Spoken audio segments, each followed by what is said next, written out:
பெரியார் மறைந்து 50 ஆண்டுகளுக்கு மேலாகிறது. பெரியார் பேசினார் என்றால் எப்போ பேசியிருப்பாரு? இறக்கிறதுக்கு முன்னாடி தானே பேசியிருப்பாரு. இறந்த பிறகு வந்து பேசியிருக்க முடியாதுல்ல. அந்த பெரியாரைத்தான் நீங்கள் என்ன சொன்னீர்கள்? எங்களின் வழிகாட்டி என்று சொன்னீர்கள். அவருடைய 49வது நினைவு நாள்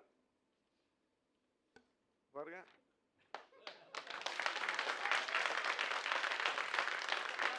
49வது நினைவு நாள்.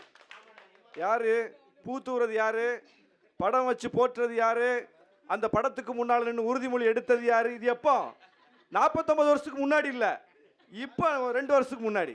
பெரியார் மண் அல்ல இது, பெரியாரே மண்ணு தான் அப்படின்னு உங்களுக்கு ஒரு கருத்துண்டு என்றால் அந்த கருத்து எப்படி வானத்திலிருந்து திடீர்னு ஒரு நாள்ல பொத்துட்டு வந்து விழுது?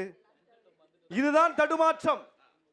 இதுதான் நீங்கள் புறப்பட்ட பயணத்திலேயே உங்களுக்கு தெளிவில்லை என்பதற்கான அடையாளம். அப்போ உங்களை வழிநடத்துவது யார்?